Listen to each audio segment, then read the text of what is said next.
If your life was a movie and it started now, forget about whatever financial disasters you've had, personal failures, relationship failures. What would the hero of your life's movie do right now? Do that. Do those things. We define ourselves far too often by our past failures. We look at our past and we say, well, that's me. That's not you. You are this person right now. You're the person who's learned from those failures, and you can choose to be the hero of your own movie right now. Write down your goals. Write down things you want to improve. Write down things you won't tolerate from yourself. Write down things that you've done in the past that you never want to see yourself do again. And go forth from here as the hero of your own movie. Build momentum. Build confidence and momentum with each good decision that you make from here on out. You can do it. Anyone can do it. We live in unique times. We live in one of the rarest times in human history where you can choose almost all of the input that comes your way. Whether it's the movies that you watch, the books you read, the podcasts you listen to, you can choose to be inspired. Do that. Do that and be the hero of your own movie. It's good to treat other people the way you would like to be treated yourself. It's like a golden rule, and there's a reason for it. And that reason is that we're connected in some strange way that we don't totally understand. And unless you are good to other people around you, unless you're kind and friendly and warm and loving, you're not going to enjoy this life. You're just not. You're going to be problems everywhere you go. You're going to have problems everywhere you go. You got to figure out a way to enjoy this life. It's not because of Jesus. It's not because of Moses. It's not because of anybody that may or may not have ever existed. It's because that's how you fit in better in the world. That's how you stay positive.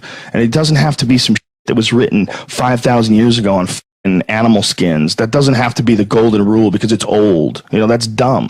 We need to figure out, like, now, today, what is, you know, the best way to live your life? What is the, you know, there's got to be ways where you can be putting forward the most positive energy. I mean, we know objectively what's causing pollution. We know objectively what's causing birth defects, and, you know, and we're taking in too much chemicals and not enough vitamins. We know objectively all this stuff. We know how to organize our world, and yet we don't do it. We know how to organize our health, and yet very few people do it. We know all these things. The right path to, like, being like a happy, healthy person is to do all the shit that we already know you're supposed to do.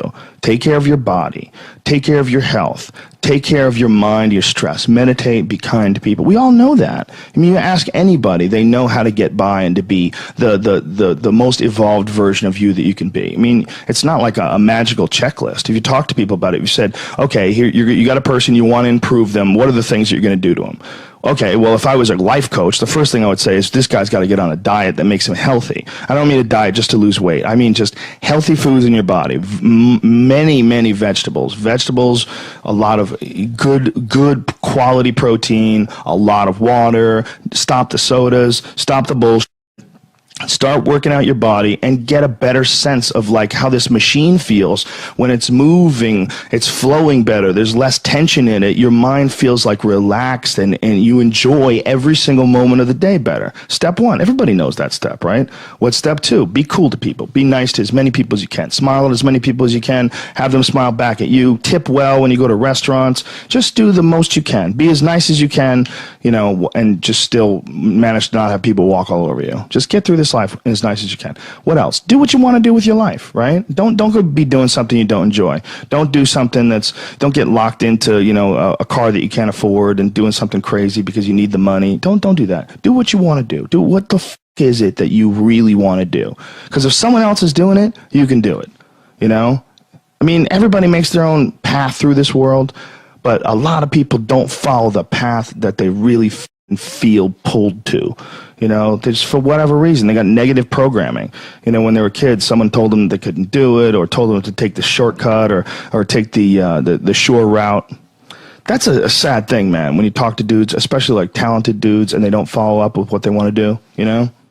There's a bunch of people that will say, yeah, well, I have a family, so, you know, it's a great idea for you to just go out there and go crazy. I have people to support. You need to listen. Stop saying that. Stop saying any of those things. Every single person who has ever done anything worthwhile or exceptional or difficult or extraordinary, anyone, whether it's great artists or authors or mathematicians or whatever the f it is, Everyone encounters difficulties. There is no easy road. It does not exist. It is impossible. Everyone has issues. If you have time to pursue a hobby, if you have time to do anything in your life, you can better yourself. And here's one way you never better yourself. When you come up with excuses for why other people are successful and you're not. That is dangerous. When you give yourself an escape, yeah, well, that's easy for you to say, you know, you do this, you do. Trust me, everybody has a hard road. I wanted to jump out a window several times during my young life. I wanted to jump in front of a train, just end it because it's too much pressure. Not really, but you know what I'm saying, theoretically. We all go through hard times. We all go through depression. We all go through doubt and then moments in your life where it's really difficult and you're trying to figure out what the your path is going to be. It's hard as shit. But Stefan and I were talking about this before the podcast starts, that is what makes you a person. And those difficult moments are what build your character. Show me a great man who's the son of a great man. You know, that's what we're saying. These kids that are born billionaires, you're never going to be a self-made person. You have a backup trust for your backup trust for your trust, and you're man. I'm fascinated by martial arts. I'm fascinated by comedy. I'm fascinated by many, many different things. I don't understand when people say they're bored. Because if I had the time to live 100 lives, I'd be speaking different languages. I'd be living in different countries. I would try a number of different careers, because I think there's a lot of unbelievably fascinating, puzzling, complex things that you could study in this world. That's just me and my personality, but that's a personality also that I've cultivated over years of challenges. Were you like that as a kid too? Well, I was involved in martial arts very early, and I think that is one of the things that motivated me to explore difficult tasks, because through difficult tasks you learn an incredible amount about yourself, and you through the fire of competition you get to understand motivation, you get to understand the resistance that you have inside your mind to doing hard work, you get to understand the rewards of discipline. Like, you don't truly appreciate relaxation unless you've worked hard, and that is the yin and the yang of life. And I've said this to the point of people getting sick of it, but one of the worst decisions a man can make, I can only speak for men, obviously, is to be comfortable. I don't think you should try to be comfortable. I think what you should try to do is try to earn comfort. And if you can get a day off where you've worked hard and you've accomplished goals, that day off will be so sweet. When I work hard and I sit in front of the TV, I enjoy the shit out of it. I put my feet up, I have a nice drink, you know, I enjoy my free time. Chairs that knids your back or something like that? I do have one of those. Do you really? Those are great. They're great, right? Yeah. I don't use it that much though, honestly. I'm more of a workaholic than I should be, probably. If the balance was, I probably should relax more than I do, but I never feel like I earned it. But that's part of the reason why when I do feel like I earned it, I can enjoy it. It's because I am more connected to the idea that I need to accomplish things, and it's not like for anybody else's benefit other than my own, or anybody else's approval other than my own. When I have a task, whether it's today I'm going to write 1,000 words, you know, or 2,000 or whatever the number is. If I don't do that, I write things down. Like, I'll write down a list of things that get accomplished that day. And if I don't accomplish that, I'll get sick. Like, it'll drive me crazy. If I can't fill out that list, that drives me nuts, you know. But that's what led me to be a championship level martial artist. That's what led me to achieve it's like that. It's the reinforcement of those goals, like understanding that you can achieve those goals. It's going to be difficult. You're going to push through the difficulty, and then you're going to understand what difficulty truly is, and how much of it is just mental, how much of it is just in your mind, this adversity to difficult task or to struggle. You know, and a lot of people have that. They're scared. They're scared of complications. They're scared of failure. Failure is a big one that people are afraid of. But failure is one of the most important things you could ever have as far as like the motivation to do things differently.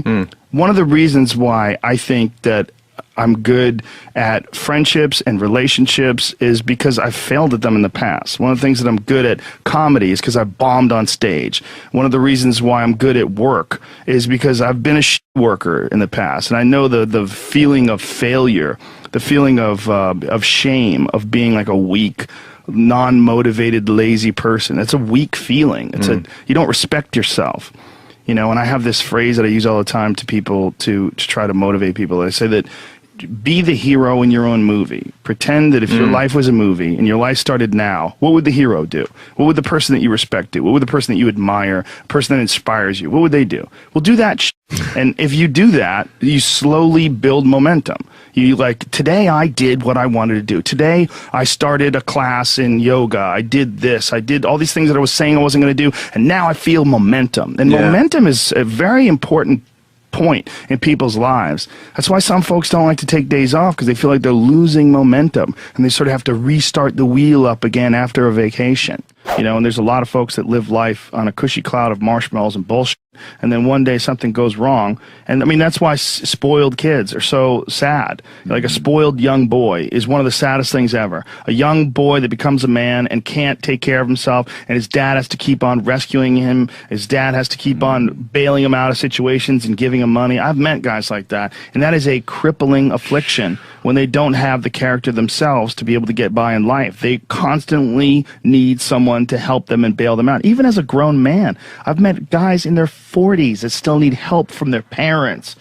I'm like, what the f, man? You're never going to get it right, because somewhere along the line they didn't face enough of the adversity to realize that there's sometimes you just got to get up and get shit done. There's sometimes where you have to pull yourself up and you have to push forward even if you want to stay in bed.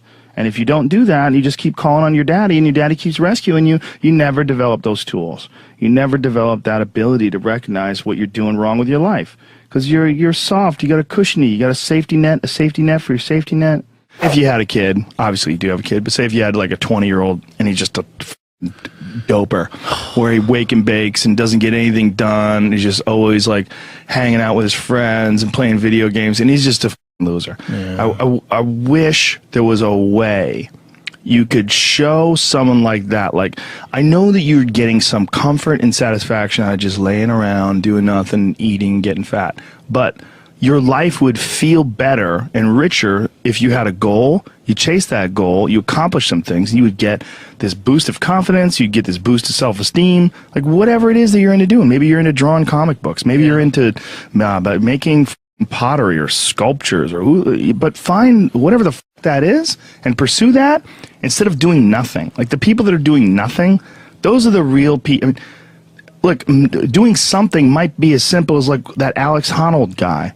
He just climbs rocks, but he's world-class rock climber. Though. It's something. But and it's also a goal of his, and he's also the best at it, right? Yes, yeah. But those people who smoke pot all day and do that, those are also the guys who hate on Joe Rogan for being in shape, you know what I'm saying, or being disciplined, or get on Kevin Hart's Instagram and hate on him, you know what I'm saying? Because they don't, it's their own insecurities. I see what you're saying, but I would assume they would get motivated by seeing other people do something with their lives. Like that should be motivating, not but if you grew up with losers and you're around a bunch of people with shitty attitudes, especially if it's in your household, I was very lucky that both my mom and my stepdad, they're the least hater people I've ever met in my life. They're just not haters in any way. Like if someone's doing well, they're always like, wow, look at this guy, or like, wow, look at her, or wow, look at him. There was never any hate in my house in terms of other people's success. But if you grew up with a dad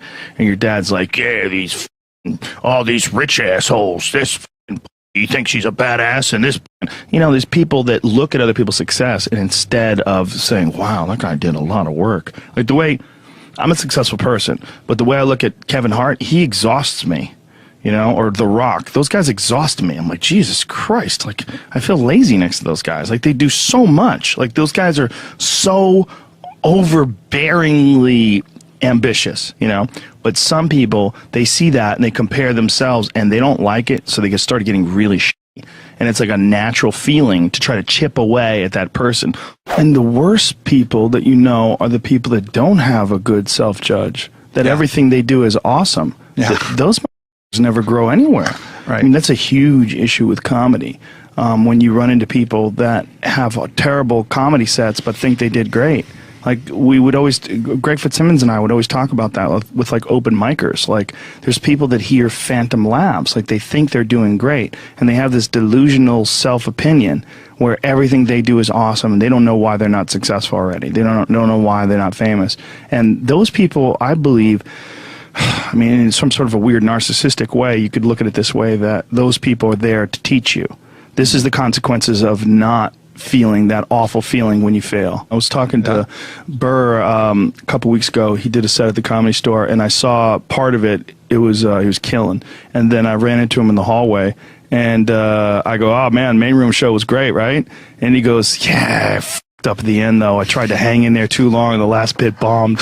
Like he was just, it was rotten at him that the last bit. Like he goes, "I f***ing hung in there too long. I should have got off of the bit before that." Yeah. You know, like, but you know, when I was in there, he was f***ing killing. Yeah. You know, but that wasn't in his mind. The success was not in his mind. What was like, okay, whatever that happened at the end, don't f***ing do that again. Right. You know, right. But that's why he's Bill Burr. That's why he's really good. When you're alone with your thoughts, you get an idea of what your thoughts actually are. If you live your life just acting constantly on the momentum of other people's expectations, of you wanting to be liked by these other people, you can run into a trap, and you set up a life that you didn't really want. You're trapped in this situation where you have a mortgage, you've got credit card bills, you got student loans you have to pay, you have a bunch of shit going on that you have to continue to feed. And all that, and especially if you have a family and you have to feed them, oh my goodness, then you're fully locked in. You can't take any chances whatsoever. And oftentimes people make the mistake of getting stuck. And it is just a tactical mistake, just like it would be a mistake if you got stuck on a video game. Just like it would be a mistake if you followed a map incorrectly and you get stuck in the woods. Your life is certainly some sort of a journey. It's certainly some sort of a journey. And we have to all be aware that when we're making journeys, we're not going to always make the right steps. And sometimes you have to back up and try again. And if you're in a position where you can't back up and try again, you've trapped yourself. And the system will set out honeypots for people to get trapped in. The system will set out the ideas of retirement, the ideas of the golden years, providing you benefits, providing you a healthy work environment. Why? Well, because they want people to work for them. They don't want people to realize their own dreams and escape. And that's a pain in the ass. So you got to hire more people and train them, and they want to set it up so that you stick around. Stick around in some sort of an unsatisfying world. It's up to you to see that video game problem, to see that issue as it comes up on the map. And no, I think this is a right turn. To see all the problems that could potentially lay in front of you and calculate your future. And then also look around at all the people that didn't do it and look at the misery that they're in and learn that you don't want to be like them. And then look at the people that have kind of taken chances and navigated their way. What did they do differently than you? What objectivity do they have that maybe you lack? What insight into their own mistakes are they willing to delve into that you're not? That you step back and you go, you know, I just don't want to look at myself that closely. But the person who's able to look at themselves the closest is going to get the more rational results. One of the things that's causing this funk that people are in is that we're living our lives, many of us at least, in these very unfulfilling ways, where you're going to this office with artificial light and you're doing something you don't want to do all day long, and then you get home and you're tired. And on top of that, you're eating shit. You're eating potato chips and you're drinking soda, and your body is just like, what in the f is this? We're supposed to be out in the fields. We're supposed to be walking up hills. We're supposed to be looking for animals or gathering vegetables. We're supposed to be doing all these things that our body's designed to do. We're supposed to be in nature. Yeah. And nature is like a medicine. Like it literally is a medicine to you. Like people that go, you don't have to go hunting. You don't have to go fishing. Just go hike, man. Just go hike up to the top of a mountain and look out. You know, there's a reward that you get from that is intensely, like, soul-filling. Mm-hmm. There's, like, something about, like, when I was in Colorado, and there was this this area of Boulder where you drive up one of these roads, and there was this area where you could park, and it was this incredible view, man. And these people just park and just go out there and just look. But you get there and you park and you go, because you would see, you're literally seeing the Continental Divide. These snow-capped mountains in July. Yeah. In July, it's covered with snow because those mountains don't give a perspective. One thing that we're an animal, but we're also the next stage of animals where we're aware of who we are and we contemplate our existence. And when you contemplate your existence and you're an intelligent life form, you should always be seeking to improve. If you're always seeking to improve, the thing that you look at is like, what has brought me the most positive results? So it's kindness, friendship, the connection with human beings on a very positive level, where you like build up like a trust, and you have warmth and friendship, and you root for each other, and you share in each other's bounty, and you build together. You know, that we all know inherently in our heads that kindness is like one of the best gifts you can bestow another human being, whether it's giving them food when they don't have any, or helping them out, or hooking them up, or doing something to help them, or being around them and complimenting them, whatever the it is. We know that inherently that feels great, and we know it. We know that that's the next. We have to figure out how to use our resources together so that we can be like that all the time. I think it's always about doing what you actually want to be doing with your life, as far as if you have an inner creative expression to get out. And there's a lot of people that always wanted to be singers, and they just, for whatever reason, never pursued it. Yeah. So they just sing around their house, and they always wonder what could have been if they just tried to be a singer. That's one form of, that could bum you out. That's one form of a roadblock in your life. The depressed feeling that you didn't try to reach your potential. You didn't go after what is intriguing to you. Like, we all have almost like a beacon that pulls us in a certain direction. For some people it's nursing, some people it's construction and architecture. Being a parent for some people. For us it was stand-up. Yeah. You know, it's really simple. Yeah. And it's like, there's something, the happiness that's involved in pursuing your inherent desires is unavoidable. I mean, it's not. It's unappreciated. It's underappreciated. People think, well, all you have to do is find a career. Yes, all you have to do is find a career. But I guarantee you there's one out there that you really, really want to do.